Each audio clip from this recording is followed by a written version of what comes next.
저희는 하나님의 이야기, 벌링턴 이야기를 2019년 주제로 한 해 동안 말씀을, 하나님의 음성을 들으면서 그 두 번째 소주제에 하나님 나라의 세움이라는 제목을 가지고 하나님의 말씀을 듣고 있습니다. 1과부터 6과까지의 말씀이었죠. 하나님 나라가 어떻게 시작되었는지, 그 하나님 나라가 내 안에 우리 공동체 가운데 시작되었을 때, 그리고 그 하나님 나라가 온전히 세워지기 위해서 여호수아 말씀을 통해서 배웠던 것처럼 그 약속한 땅을 취하기 위해서 강하고 담대해야 되며, 그 땅을 취할 때 죄의 영향력을 받지 않기 위해서 아주 세밀하게 접근해야 된다고 말씀드렸습니다.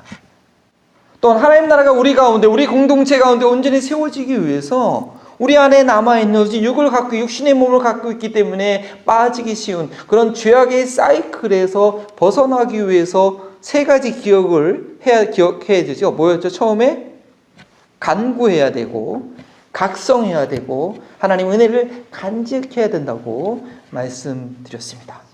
지난 한 주간 열심히 공부하셨을 이 룻기 말씀은요, 사사시대에 사람들이 자기의 소견에 옳은 대로 행함으로 행한 그런 악한 행실이 아니라 율법의 말씀을 잘 알고 그것을 넉넉히 지킴으로 인해서 이루어지는 아름다운 사랑의 이야기입니다.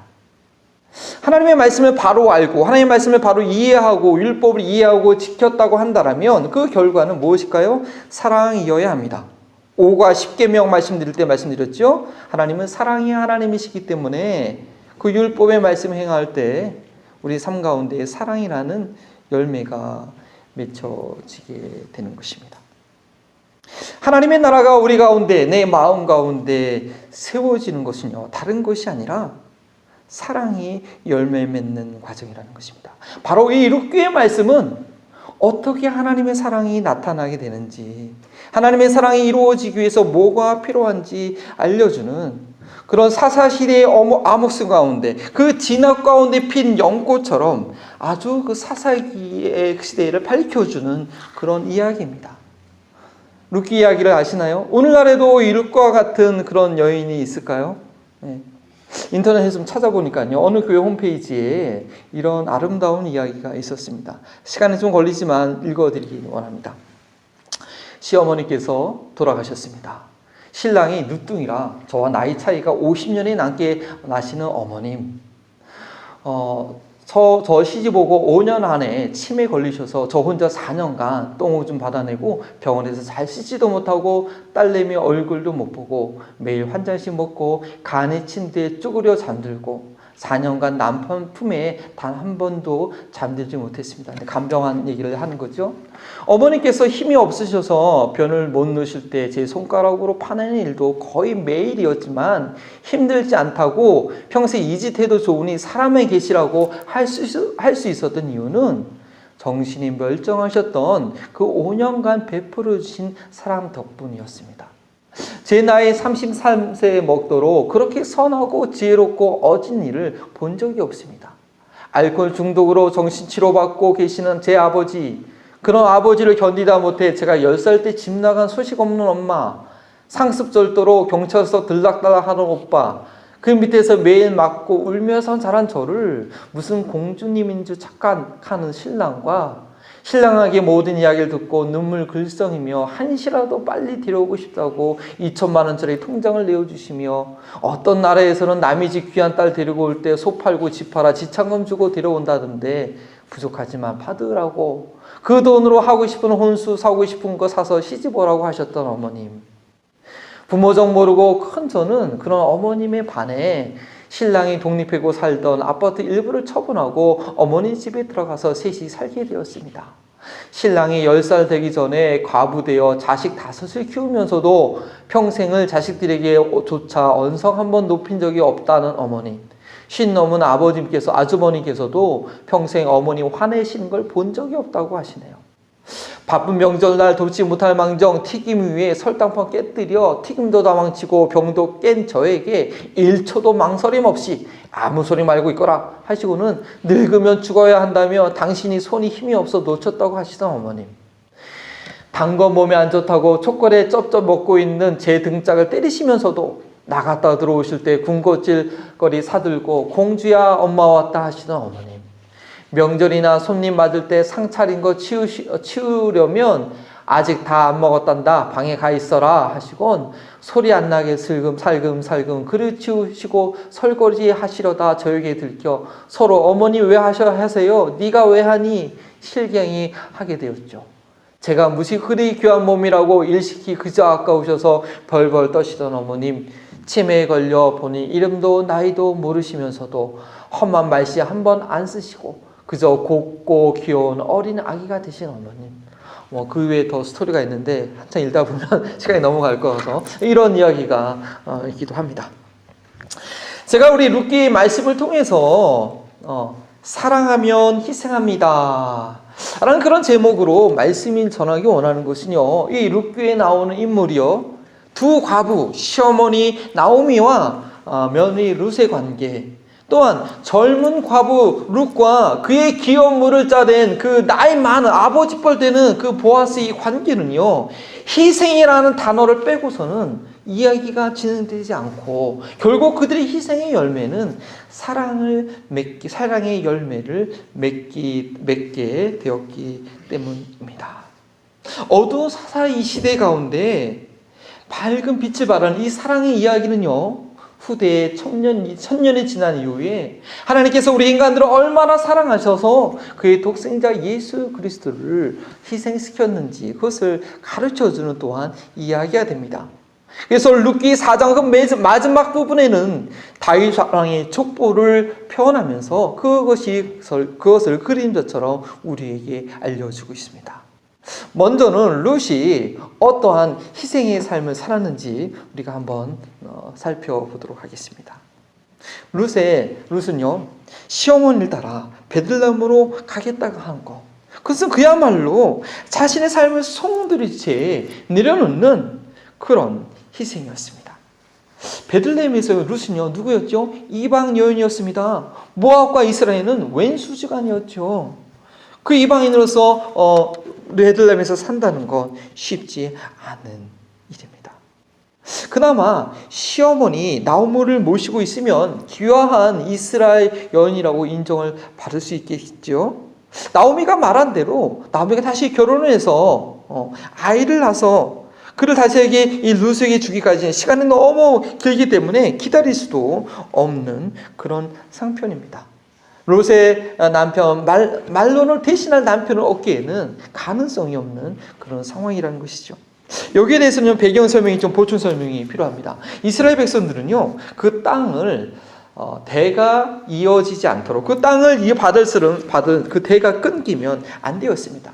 만약 어떤 남자가 일찍 죽게 되면 자녀가 없이 일찍 죽게 되면 그 형제가 대신 형식을 취해서 그 죽은 남편을 대신해서 그 형제를 대신해서 대를 잇게 만들어야 되는 것이 신명기 25장에 있는 말씀이죠. 왜냐하면 그 땅은 팔거나 할 수 없고 계속 그 대를 이어야 하기 때문입니다. 혹시 너무나 가난해서 그 땅을 팔게 되면 그 가까운 친족이 그 땅을 대신 물어줘야 되는 그런 제도가 있었죠. 그리고 50년이 되도록 그 땅을 물어주지 못하면 희년이라고 해서 그 땅은 원래 땅 주인에게 돌아가게 되는, 땅은 하나님께 속한 것이다 라는 그런 정신 때문에 율법에는 그런 내용들이 있습니다. 그래서 이제 나오미가 얘기하는 거죠. 너를 이 땅을 이 후사를 너를 위해서 낳기에는 가능성이 없다. 그러니까 너의 오르바가 그 백성과 그 신들에게 돌아갔던 것처럼 모압 땅으로 돌아가라라고 그렇게 얘기하고 있는 것입니다. 처음에는 이 며느리들이 어머니가 너무 좋으니까 같이 베들레헴 가다가 나오미가 생각해보니까 정신 들고 생각하니까 왜냐면 두 아들이 잃어버렸으니까 정신이 없었나 봐요. 그냥 베들레헴 간다고 그냥 갔는데 가만히 생각해보니까 안 되겠는 거예요. 이 젊은 딸들이 며느리들이 오면은 앞길은 막히니까 돌아가라고 했는데 그 며느리들이 처음에는 우리 어머니 간다고 붙잡고 있죠. 근데 나오미가 이런 현실적인 설명을 하니까 오르바는 돌아가게 되고, 근데 룻은 아주 중대한 결정을 하게 됩니다. 뭐라고 얘기하죠? 죽음이 어머님과 나 사이를 가르지 않는 이상 내가 어머님을 따놓으면 하나님께 내가 저주를 받는다. 목숨을 걸고 어머님께 따라간다고 합니다. 그러면서 한 고백이 뭐예요? 어머님의 백성이 나의 백성이 되고 어머님의 하나님이 나의 하나님이 된다라고 한 것입니다. 이 룻이 어머님을 위해서 그 젊은 인생을 희생했던 것은 바로 믿음의 희생이었다라는 것이죠. 어머니가 믿었던 그 하나님을 믿는 믿음이 있었기 때문에 가능한 것입니다. 그런데요, 환경적으로 볼 때 이 어머님의 하나님을 믿기에는 참 너무 합당하지 않았습니다. 왜냐면 어머님이 남편이 돌아가셨고 두 아들 죽었거든요. 어머님이 믿고 있는 살아계신 하나님이라면 어떤 이런 환경이 있을까라고 이렇게 의심을 풀만 했는데, 나오미는 그 환경을 바라본 것이 아니라 어머님의 그 삶을 신뢰했던 것이죠. 바라봤던 것이죠. 10년을 같이 살았으면, 성경에 보면 10년을 같이 살았어요. 10년이면 작은 시간은 아니에요. 오랜 긴 시간이에요. 그 시아버지가 먼저 돌아가시고 그 아들 둘을 키우면서 하나님만 의지하면서 그 아들을 잘 키웠던 그 어머님, 그리고 그 아들들이 죽은 이후에도 실망치 않고 꿋꿋이 견뎠던, 그 다음에 그 며느리들을 생각했던 어머님의 인격을 보면서 이 어머님의 믿는 하나님이 진짜 참신이다 라고 생각했던 것이죠. 그 자기의 백성들, 자기 신들에게 돌아가기를 원치 않았던 거예요. 모압 사람들이 믿었던 신은 누구였냐면요, 그모스 신이라고 있는데, 성경 보면 이 그모스 신을 섬기기 위해서 어떤 일이 있었냐면 그 아기들을 산자세로 드리는 그런 끔찍한 일을 행했던 그런 민족이었던 것입니다. 룻은 그 신을 선택하지 아니하고 참으로 우리의 삶의 열매가 변화가 있게 하는 그 여호와 하나님을 따르기로 선택했던 것입니다. 그래서 1장 16절에 어머님의 백성이 나의 백성이 되고 어머님의 하나님이 나의 하나님이 되겠다라고 고백한 것입니다. 그 룻이 자신의 젊은 날을 희생할 수 있었던 것은 나오미가 삶으로 보여준 그 하나님께 대한 믿음과 나오미에 대한 사랑이 있었기 때문에 가능했다는 것이죠. 그래서 룻기 4장 15절에 보면 그런 말씀이 있습니다. 너를 사랑하며 7 아들보다 귀한 내 며느리가 낳은 자로다. 두 번째로 룻은 수고의 희생을 감당합니다. 시어머니 나오미를 사랑하여 베들레헴으로 따라온 룻은요, 어머니를 봉양하기 위해서 아침부터 늦은 시간까지 다른 사람의 밭에 들어가서 열심히 그 이삭을 줍는 곳에 몰두하고 있습니다. 시어머니를 봉양하기 위해서 정말 수고의 희생을 아끼지 않고 있는 것입니다. 2장을 펴보실래요? 룻기 2장 2절에 보면 그런 말씀이 있습니다. 2장 2절을 보시면 그의 말이 나로 베는 자를 따라 단 사이에서 이삭을 죽게 하소서 하였고 아침부터 와서는 잠시 집에서 쉰 거 외에 지금까지 계속하는 중입니다. 이스라엘 율법 중에, 이스라엘 백성들의 율법 중에 이런 율법이 있었습니다. 가난한 사람들을 위해서 추수하다 보면 그 나달이 떨어지지 않습니까? 그 나달을 다 찌찌하게 다 걷지 말라는 거예요. 그거는 그냥 가난한 사람들이 주실 수 있도록 그렇게 놔두라는 것이죠. 때로는요, 이렇게 수술하다가 벼치를 딱 잘랐는데 너무 많으니까 깜빡 잊고 이렇게 밭에서 놓고 오는 경우도 있잖아요. 근데 그 밭에 그 벼따를 또 가져가지 말라는 거예요. 그냥 가난한 사람들에서 내두라는 것이죠. 룻이 이제 그런 이스라엘의 율법과 전통을 잘 알고 있었던 것 같아요. 그러니까 어머니를 봉양하기 위해서, 어머니의 식사 끼니를 마련하기 위해서 그렇게 이삭을 주우러 나가겠다고 그렇게 얘기하고 있는데, 그 나달을 줍는 게 얼마나 되겠어요? 나달 요만한지 알잖아요, 그렇죠? 예. 아침부터 하루 종일 주워도 두 사람이 새끼 먹기에는 넉넉하지가 않은 거예요. 그러니까 허리를 조아리고 그 밭에서 열심히 그 나라를 줍고 있었다라는 것입니다. 이렇게 어머니 위해서 수고의 희생을 아끼지 않는 그 룻에게 하나님의 그런데 인내하심이 나타나게 됩니다. 룻기에는요, 그 구석구석 가운데 하나님의 손길이 잔잔히 나타나는 것이 보이게 되는데요. 바로 룻이 주었던, 그 이삭을 주었던 땅이 누구의 땅이었느냐? 보아스의 땅이었습니다. 보아스도 하나님의 율법을 알고 그 마음이 인심이 후한 그런 사람이었습니다. 그리고 이 보아스는요, 룻의 그 나오미의 기업을 물을 그런 가까운 친척이 되었습니다. 가서 보아스의 그런 특별한 배려를 얻게 되죠. 점심시간에 추수하는 일꾼들과 함께 식사에 초대받기도 하고 배부르게 먹을 수 있도록 많은 양식을 얻게 되고 남은 것도 시어머니께 가져가기도 합니다. 또 율법의 규정대로 단도 이렇게 아까 말씀대로 얻을 수 있는 그런 특별한 기회를 얻게 되어서요. 열심히 거두고 나중에 저녁 때 다 헤어려 보니까 한 에바 대략 한 48파운드의 그런 보리고기를 얻었다고 합니다. 엄청난 양을 얻은 거죠. 이건 뭐 한 두 여인이면 한 달이면 충분히 먹을 수 있는 그런 양식을 얻게 됩니다. 시어머니 나오미가 야, 너 이거 이렇게 많은 음식을 어디서 얻었냐? 물어보니까 보아스라는 사람이 줬다고 했고, 시어머니 나오미가 이 얘기를 듣고 하나님께서 산자와 죽은 자에게 은혜 베풀기를 그치지 아니하는구나 라고 하면서 바로 이 보아스가 우리와 가까운 친족이라는 것을 얘기하게 되겠죠. 사랑하면 희생의 수고를 감당하게 되고 그 희생 가운데 하나님의 국률이 하나님께서 넉넉하게 은혜를 베풀어 주게 됩니다. 세 번째로요, 룻은요 순종의 희생을 담당하게 됩니다. 룻이 하루 만에 이렇게 엄청난 곡식을 얻게 됐을 때 나오미가 그것이 바로 보아스를 통해서 얻게 된 것이라는 것을 알았을 때 추수가 끝날 쯤에 이 며느리 룻에게 아주 담대한 제안을 합니다. 아주 엄청난 제안을 하게 되죠. 바로 뭐냐? 바로 그 보아스가 추수를 다 마치고 이제 추수를 마치면 큰 잔치가 아니겠습니까? 그 추수 마치고 보아스가 잠들게 될 때 그 보아스가 잠들고 있는 그 숙소에 몰래 들어가라는 그런 제안을 하고 있는 것입니다. 왜냐하면 이 보아스가 그들의 유업을 얻게 할 그러한 근족이기 때문인 것입니다. 룻이 자녀가 없이 남편을 일찍 여의었지만 보아스는 룻의 남편을 대신하여 자녀를 낳을 수 있는 새 신랑 후보감이었기 때문에 나오미가 그런 제안을 하는 거죠.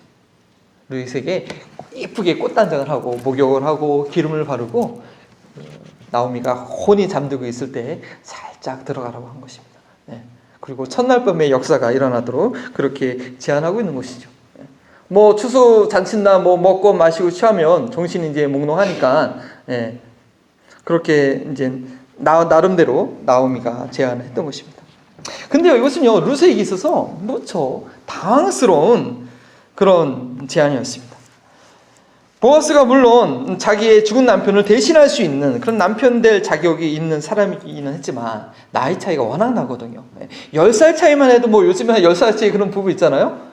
근데 10살 차이 정도가 아니죠. 시아불이 아비멜렉이 아니라 엘리멜렉의 친족이기 때문에 최소한 20살의 그런 차이가 나는 그런 나이였습니다. 그리고 또 실제로 보아스가 잠에서 깨어나 자기 그 발치 안에 있는 거 누수는 것을 발견할 때 그 얼마나 당황스러웠겠어요.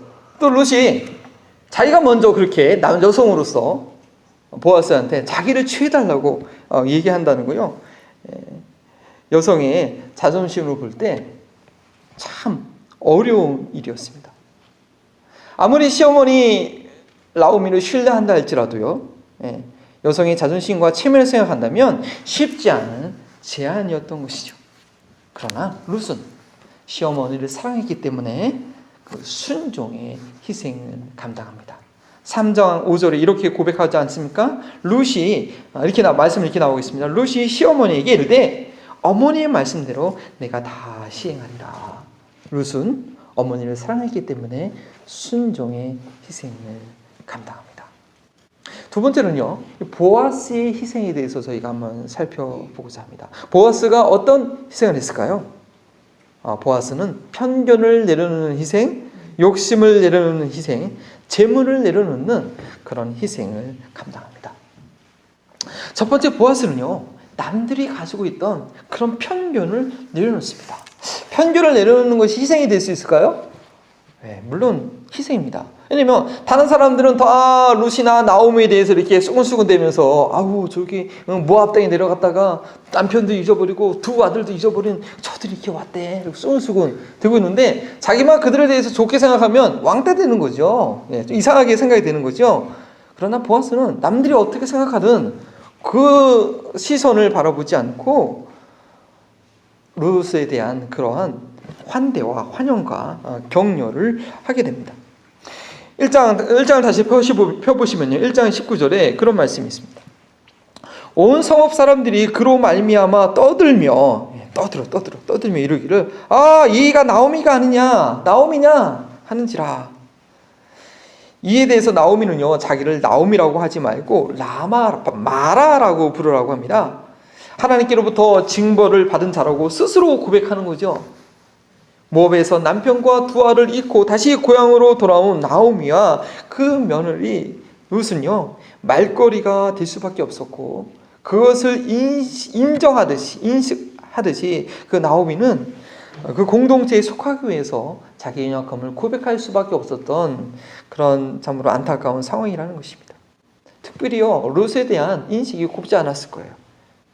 나오미가 이방 땅에 내려가서 아들들을 이방 여인과 결혼시키더니 아들을 다 죽였잖아. 그런데 그 이방 며느리가 이곳까지 왔대 라고 하는 수군덕거리는 소리가 아마 귀에까지 들릴 수도 있었을 것입니다.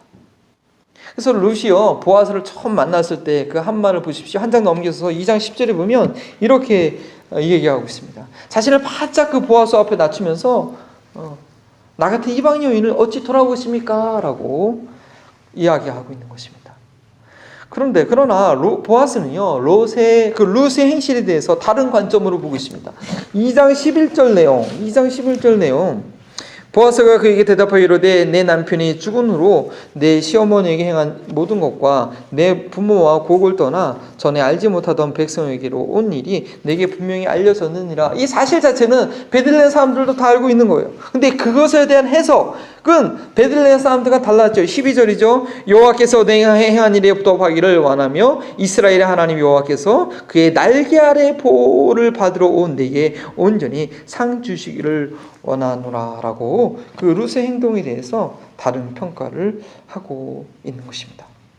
또한 유대인들은 이방 사람들과 같이 식사를 하지 않는 것이 보통 같이 식사를 안 하는데, 그런데 그러한 주변 사람들의 편견을 내려놓고 점심시간에 룻을 초대해서 함께 식사를 나누고 양념장이 초에다가 찍어서 먹으라고 이렇게 친절을 베풀죠.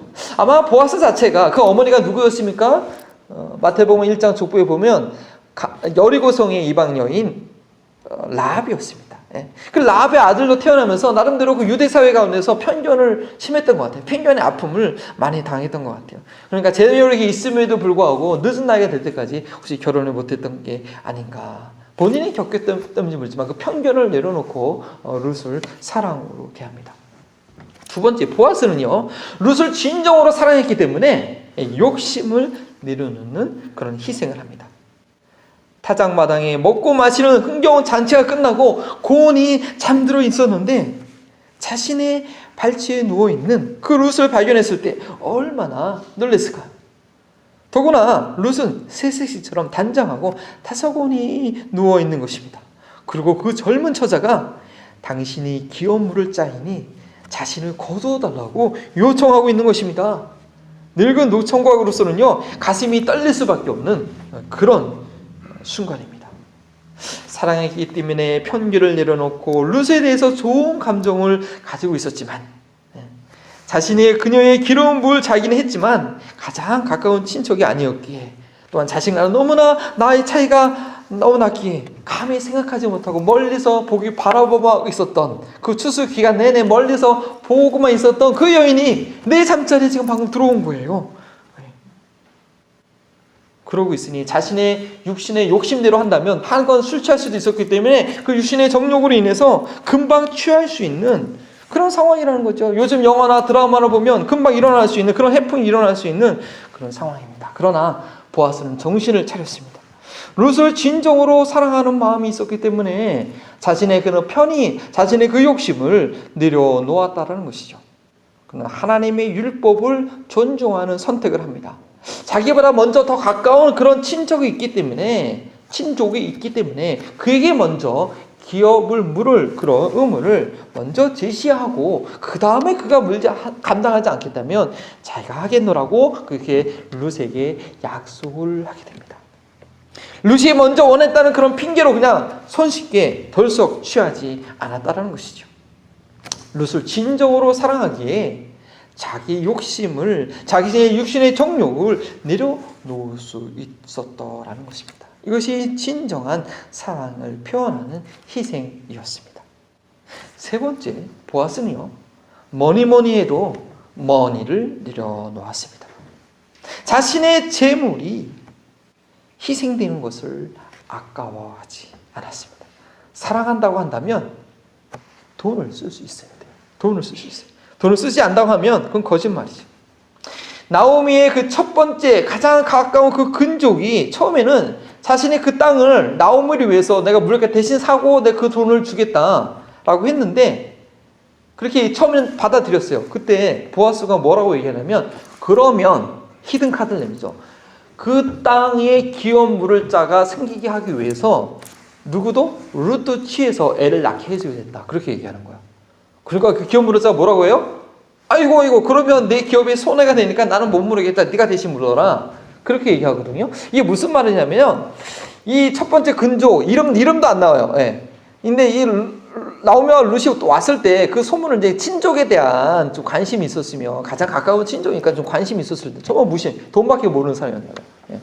어차피 나오미가 어차피 애를 낳을 수 없는 상황이니까 그 땅을 내가 대신 물어주고 나오미에게 줬어도 나오미가 죽고 나면 가까운 친척이 없으니까 아들이 없으니까 그 땅을 누구게 돼요? 자기게 돼요. 내가 지금 사줘도 물어줘도 그 돈을 그 땅을 내 이름으로 사고 그 돈값을 나오미에게 줬어도 어차피 그 땅은 나중에 자기게 된단 말이에요. 그러니까 손해가 안 나니까 오케이, are we do it? are we buy?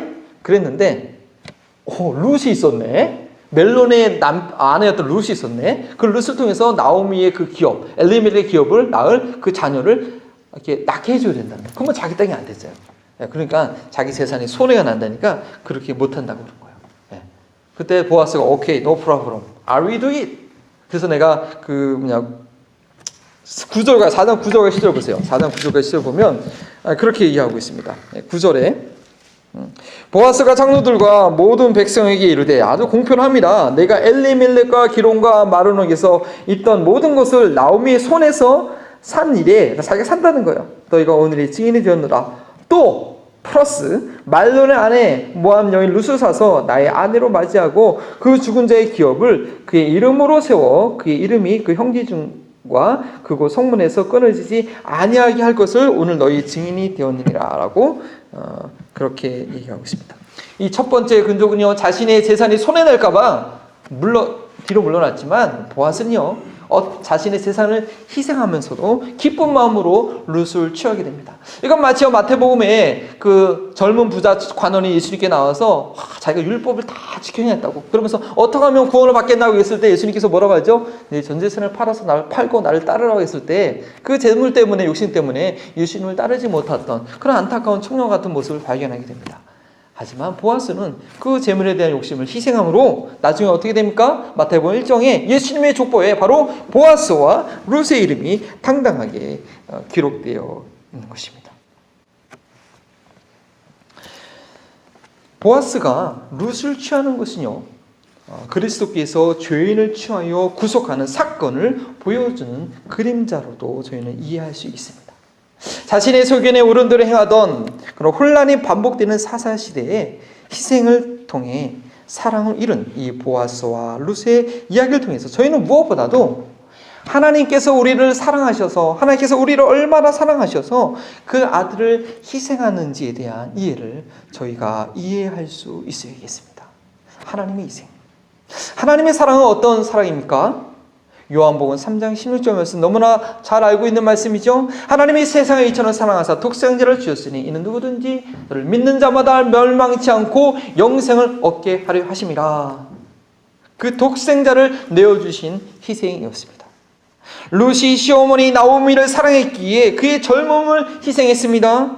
보아스가 룻을 사랑했기 때문에 자신의 재물을 아낌없이 희생했습니다. 이 아름다운 사랑의 이야기, 그렇지만 이와 비교할 수 없는 하나님의 사랑의 이야기, 바로 우리를 사랑하셔서 그 아들 독생자를 희생하셨다라는 것입니다.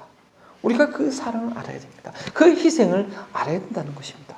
쉬운 예로요, 저희 벌링턴 교회 성도 중에서 혹시 독생자를 갖고 계신 분 있습니까? 자녀가 딱 하나밖에 없는 분. 아마 이준호 일사님께서 상복이 먼저 딱 아들 하나 갖고 있는데, 죄송합니다. 예를 들어서 저한테 큰 문제가 생겼어요. 제가 사고를 쳤어. 근데 이준호 일사님 저를 너무 사랑해서 죄송합니다. 아들을 희생해가지고 제 문제를 해결해 준 거예요. 그 사랑이 어떤 사랑이에요? 예. 근데 제가 일사님이 저를 그렇게 사랑했는데 제가 그 사랑을 몰라. 그 인간이 아니죠, 사실. 예. 아들이 희생해서 내 문제를 해결해 줬는데. 예. 하나님이 우리를 그렇게 사랑하셨다는 거예요. 하나님이 우리를 사랑하신다는 그 변화 위에서 그 성상부, 그 성부, 성자, 성령의 하나님의 그 삼일째 하나님의 그런 관계로 우리에게 나타나셨다라는 것이죠. 두 번째로 자신의 독생자를 내어주심으로요. 글씨가 하얀색이어서 안 보이네요. 예. 우리에 대한 자신의 사랑을 확증하셨다는 것입니다. 우리 로마서 말씀 함께 읽어볼까요? 네. 시작. 우리가 아직 죄인되어 있을 때 그리스도께서 우리를 위하여 죽으심으로 하나님께서 우리에 대한 자기의 사랑을 확증하셨느니라. 하나님의 사랑은 간념적인 것이 아닙니다. 자신의 아들을 내어줌으로 죄인이었던 나를 위해서 대신 그 아들을 죽게 하심으로 내가 너를 분명히 사랑한다, 내가 너를 이렇게 사랑하고 있다라고 우리한테 메시지를 전하고 있습니다. 때로는요, 우리 자신도 너무 이렇게 싫을 때가 있지 않습니까? 나는 왜 이런 거야 도대체. 자신이 너무 싫어질 때가 있잖아요. 예. 자신이 너무 무기력한 모습이 있을 때가 있잖아요. 자신이 너무 추하게 느껴질 때가 있는데, 하나님께서는 나의 어떤 잘난 모습, 나의 선한 모습, 나의 의로운 모습 때문에 내 아들을 희생시킨 것이 아니라, 우리가 아직 죄인 되어 있을 때, 나도 가장 싫은 나의 모습을 갖고 있을 때, 아니다, 내가 너를 너무나 사랑한다. 어떻게 사랑하냐? 내 아들을 희생해까지 너를 사랑한다 라고 사랑한 것입니다. 우리가 큰 죄를 지어서 감옥에 갇혀가지고 보석금만 몇십만 달러를 내야지 이제 낼 수 있는 그 보석금만 걸렸을 때, 하나님은 그 정도가 아니라 그 아들을 희생해서 우리를 건져내신 것입니다.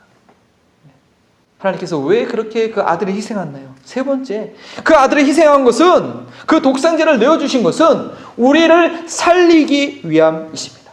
요한일서 4장 9절 말씀 함께 읽어보겠습니다. 시작. 하나님의 사랑이 우리에게 이렇게 나타난 바 되었으니 하나님이 자기의 독생자를 세상에 보내심은 그로 말미암아 우리를 살리려 하심이라. 그로 말미암아 우리를 살리려 하심이라. 우리를 살리기 위해서 그 독생자를 내어주신 것입니다. 때로 이 세상을 살면서 어떠한 괴로움과 허무함과 고통과 방황 가운데 있더라도 나를 위해 자신의 아들을 내어주신 그 사랑을 안다면 우리는 소망을 가질 수 있게 되는 것입니다. 다시 용기를 가질 수 있게 되는 것입니다. 아, 내가 이렇게 소중한 존재였구나, 내가 이렇게 사랑받는 존재였구나 하고 어떠한 상황에서도 두려워하지 않고 살아갈 의미와 용기를 얻게 되는 것입니다. 하나님께서 그 아들의 희생에서 나를 살리기 위해서 그런 희생을 했기 때문입니다. 독생자를 희생하신 하나님의 사랑을 깨닫는 순간 나의 영혼이 거듭나고 살아나게 되는 것입니다. 하나님의 사랑은 나를 살게 하기 위해서 자신의 아들을 죽게 하신 그런 사랑입니다. 오늘 말씀을 마무리하면서 두 가지 적용을 하기 원합니다. 첫 번째는 우리가 이 고난주간을 어떻게 보낼 것인가. 고난주간 가운데 주님의 고난을 깊이 묵상하게 되길 원합니다. 누군가 나를 사랑한다고 할 때 그 사랑을 어떻게 느끼십니까? 젊은 사람들은 썸 탄다고 하죠. 누군가 나의 뒤통수를 계속 바라볼 때, 그러면 그 사람이 나를 사랑하는 거예요? 그건 아주 이기적인 자기가 좋아하는 감정이죠. 어떤 사람이 정말 나를 사랑했기 때문에 한 그 희생의 가치를 알게 될 때 우리는 그 사랑을 깨닫게 되는 것입니다. 우리가 부활주를 앞두고 고난주간을 지키고자 하는 것은 그 부활의 생명을 내게 주시기 위해서 하나님께서 어떠한 희생을 하셨는지, 내 안에 부활의 생명이 있기 위해서 예수님께서 어떠한 고난과 그 죽음을 죽으셔야 했는지를 다시 한번 기억하기 위함이라는 것입니다. 그 주님의 고난의 깊이가 느껴지면 느껴질수록 주님의 사랑의 깊이가 느껴지고, 그 사랑이 나를 살게 하고 그 사랑이 나의 삶을 변화시키는 것입니다.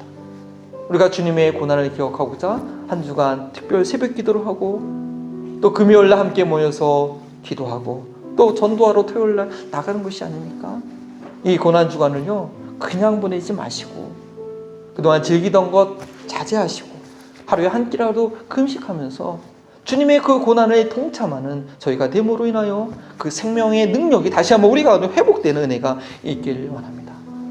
두 번째 적용은 나의 희생을 필요로 하는 한 영혼을 찾자라는 것입니다. 이 세상에는 하나님의 사랑을 알지 못하는 알 수 없는 영혼들이 너무나 많습니다. 눈에 보이지 않잖아요. 하나님? What? 또 영원부터 영원까지 계시고 하나님, 그것은 뭐로 설명하겠어요? 설명이 안 돼요. 단 한 가지, 그 아들이 희생하신 그 하나님의 사랑만이 하나님이 누구신지 알게 된다는 것입니다. 우리가 그 하나님의 아들의 희생을 알고 그 사랑을 믿어서 구원받은 자라고 한다면, 그 사랑이 우리 가운데 있는 자라면 우리는 그 사랑을 보여줄 수 있어야 됩니다. 나의 의지로요? 아니죠. 우리가 하나님을 사랑한 것이 아니고 하나님은 우리를 사랑하여 나타나신 바 되었으니 그 독생자를 제물로 주셨다. 내가 하나님을 사랑하는 걸로 하지 못합니다. 하나님이 나를 사랑하셔서 그 하나님의 사랑이 내 안에 있으므로 자연스럽게 나의 가정 가운데, 직장 가운데, 우리 지역사회 가운데 흘러가게 되는 것입니다. 이번 주간 고난주간을 지나면서 하나님의 그 사랑을 다시 한번 깊게 경험하고 깨닫고 나의 삶을 통해서 그 사랑이 흘러가는, 나의 그 하나님의 사랑을 경험하는 그 영혼이 우리 주변에 나타나기를 주님의 이름으로 축원합니다. 다시 응답하는 마음으로 함께 일어나셔서 그 사랑 찬양 드리십니다.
하는지 그 사랑 크고 놀라운지를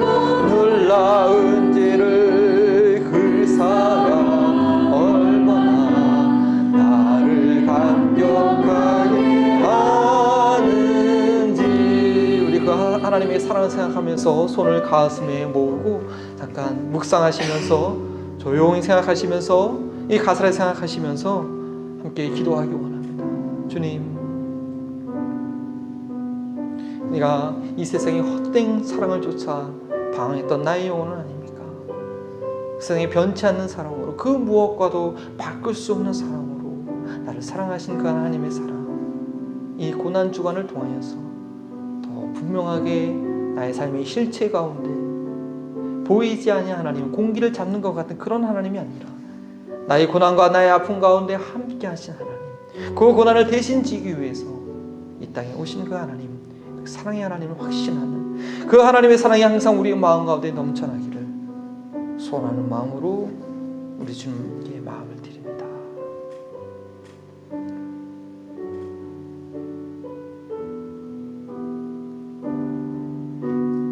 하나님, 이렇게 말씀을 통하여서 하나님은 우리를 어떻게 사랑하셨는지, 하나님의 사랑을 이룬 자들의 그 희생의 삶이 무엇인지 깨닫게 하시니 감사합니다. 룻과처럼 믿음으로 감당하는 희생이 있게 하여 주시옵시고, 수고의 희생이 있게 하여 주옵시고, 사랑하기에 순종할 수 있는 그런 우리의 삶이 되게 하여 주시옵시고, 하나님은 사랑하기에, 내 이웃을 사랑하기에 모든 편견과 나의 욕심과 나의 재물을 내려놓는 그런 희생의 삶이 있게 하여 주셔서 나오미처럼, 룻이 나오미의 삶을 보고 하나님을 따라간 것처럼 우리 삶을 통하여 하나님을 몰랐던 영혼들이 하나님을 발견하는 그런 삶 되게 하시고, 그런 삶으로 다시 한번 헌신하는 한 주간 고난 주간이 되게 하여 주시옵소서. 감사하며 예수 그리스도의 이름으로 기도합니다. 이제는 나 같은 한 영혼을 사랑하시기에 십자가에서 피 흘리신 예수 그리스도의 은혜와 나를 사랑하시되 자신의 하나밖에 없는 독생자의 목숨으로 사랑하신 하나님의 사랑하심과 허무하고 괴로운 인생길 가운데서도 하나님의 사랑을 깨닫게 하심으로 죽었던 영혼을 살려주시는 성령님의 교통하심, 고난주간을 맞이하여 하나님의 사랑을 더욱 깊이 새기길 원하는 한마음 버린턴 모든 교회 성도님들과 이 지역사회에 있는 모든 영혼들에게 지금부터 영원토록 함께 하시기를 축원하옵나이다.